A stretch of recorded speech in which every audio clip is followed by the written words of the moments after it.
Bonjour à tous, pour ce Curé enragé numéro 45, je voudrais en rajouter une couche, même si je sais très bien que cette émission-là sera peut-être moins regardée que d'autres. Remettre une couche à la question de la paternité.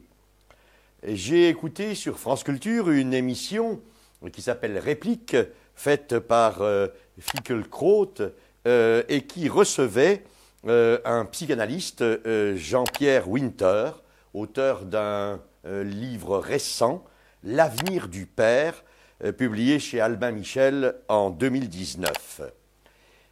Cette volonté que j'ai de retourner encore sur ce thème de la paternité me vient du fait que, j'ai constaté qu'on ne se rendait pas compte, et particulièrement les jeunes qui me regardent ne se rendent pas compte de l'importance et du caractère crucial de ce thème. Être père, apprendre à être père, apprendre à générer quelqu'un et comment le générer. En effet, comme le rappelle Finkielkraut, l'extension des droits individuels, l'individualisme pris dans son sens le plus fort et le plus commun de notre société, c'est maintenant une société mononucléique, en quelque sorte, des individus isolés les uns des autres, avec l'éclatement de la cellule familiale, des corps intermédiaires, etc. Et puis aussi l'avancée de la biotechnologie, c'est-à-dire des techniques de la biologie, avec toute cette question de la GPA, de tout ce que l'on va nous faire admettre comme étant normal, tout cela remet en cause le fondement même de la nature humaine, à savoir la paternité et son corollaire, la maternité. Ainsi, on ne se rend pas compte, on est inconscient de cette lente préparation des esprits que l'on voudrait nous faire admettre, de cette lente pénétration dans nos intelligences de toute une manière de voir la nature humaine et de voir le monde qui est totalement contraire au bonheur des gens et à la marche de la société. Alors bien sûr, je ne veux pas me placer dans la perspective simplement affective, qui fait qu'un père, on l'appelle papa, et une mère, on l'appelle maman, parce que là, il ne s'agit que de ce registre affectif, très important certes, dans la croissance d'un enfant, dans sa construction, mais là n'est pas mon propos. Mon propos est de voir la paternité en tant que faculté de transmission, transmettre. Générer, c'est avant tout transmettre. Alors j'ai beaucoup parlé dans d'autres numéros de Curé enragé de la transmission des valeurs, des valeurs morales, de la transmission de la civilisation, de la culture, etc. Là, il s'agit de voir dans le père ce rôle de transmetteur et particulièrement de la loi. Non pas des lois, parce que là encore, bien des psychologues vont nous dire que les lois doivent suivre les évolutions sociétales. Oui, on voit que souvent les lois suivent la mode, un peu comme une feuille morte en automne qui se laisse porter par le vent, par les vents de la mode. Ça n'est pas ça. Ça n'est pas ça. Les lois, si on les entend ainsi, ou si on les entend comme étant votées pour influencer la société, là encore, il ne s'agit pas des lois ou de la loi, plus exactement, de la loi avec un L majuscule. Je parle de la loi avec un L majuscule parce que j'entends par là la loi naturelle, la loi qui précède toutes les lois Et ces lois devant être, pour assurer le bonheur de nos populations, ces lois devant être en conformité avec ce qui est inscrit au plus profond de la nature humaine, ce qui ne peut être nié, ce qui ne peut être contrecarré, ou alors au péril de la nature humaine elle-même, de l'humanité.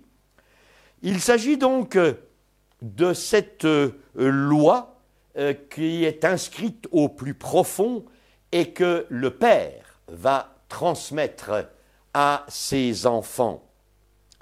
Il s'agit donc non pas d'engendrer d'une manière indifférenciée les personnes, un peu dans cette perspective de la théorie du genre, du gender américain, cette théorie qui voudrait nous faire croire qu'il n'y a ni homme ni femme, ni père ni mère, mais un amas de cellules que simplement la société va formater.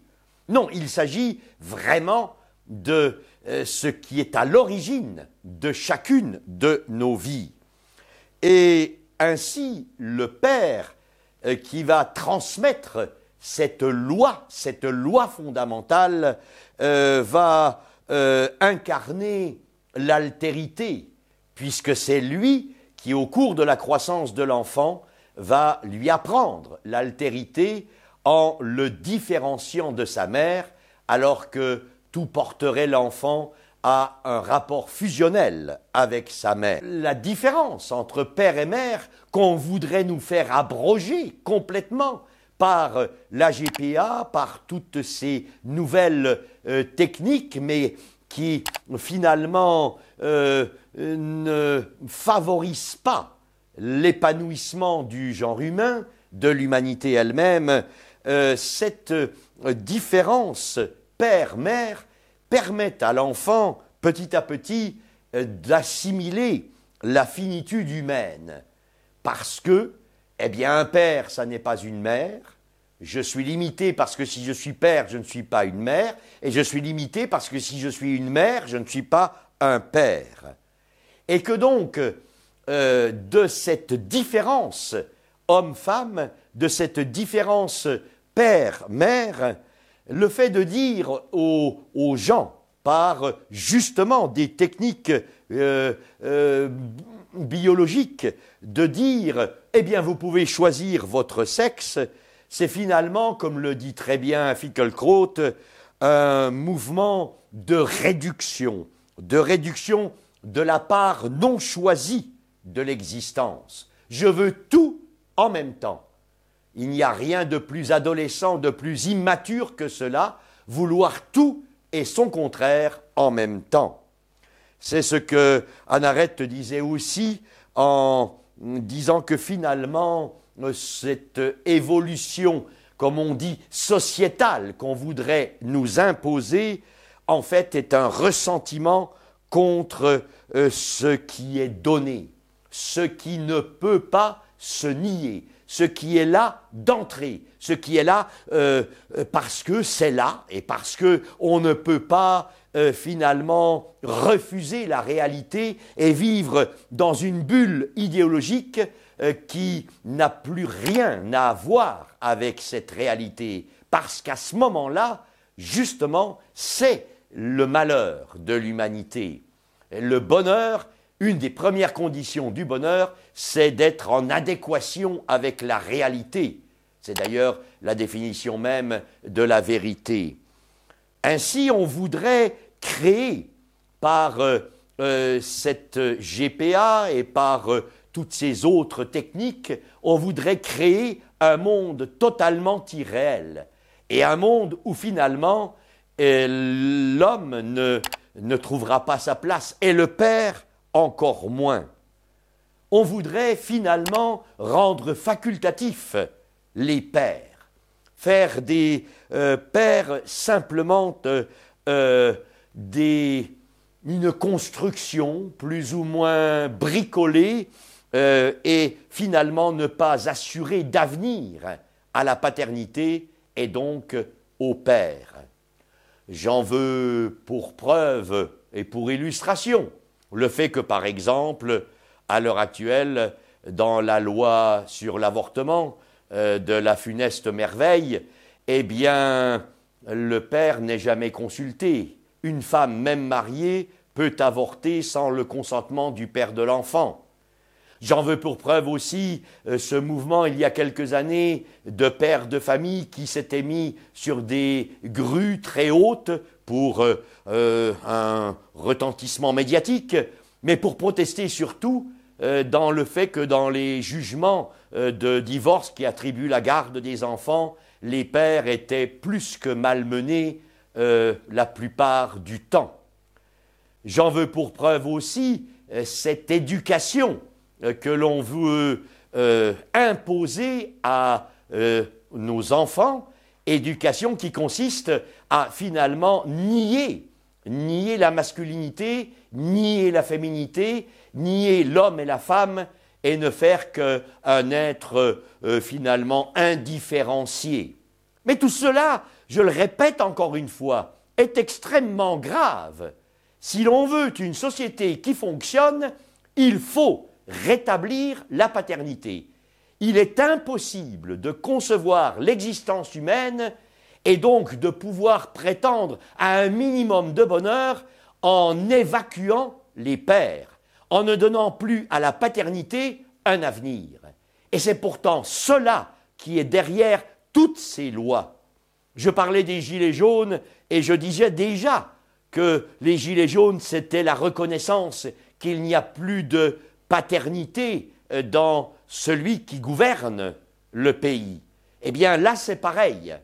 Il y a absolument à réfléchir, à préserver, à promouvoir cette réalité de la paternité dans nos vies de tous les jours, mais aussi dans notre philosophie, mais aussi dans notre manière de concevoir notre société, parce que sinon, nous allons à notre perte.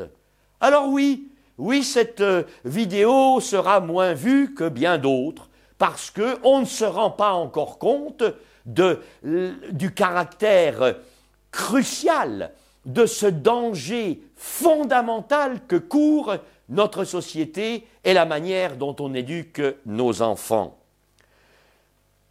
Il y avait à cette émission sur France Culture de Finkielkraut, il y avait aussi une femme invitée, une psychiatre, comme était invité aussi Jean-Pierre Winter, une psychiatre qui finalement disait « mais après tout ça n'est pas bien important, le tout c'est que les enfants soient éduqués par des adultes. » Voilà, des adultes, qu'ils soient hommes, qu'ils soient femmes, que ce soit les parents de l'enfant, que ce soit d'autres, des adultes, simplement des adultes.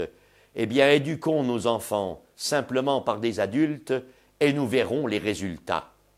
Alors, prenons conscience de la gravité de ce problème et tant pis si ça ne plaît pas.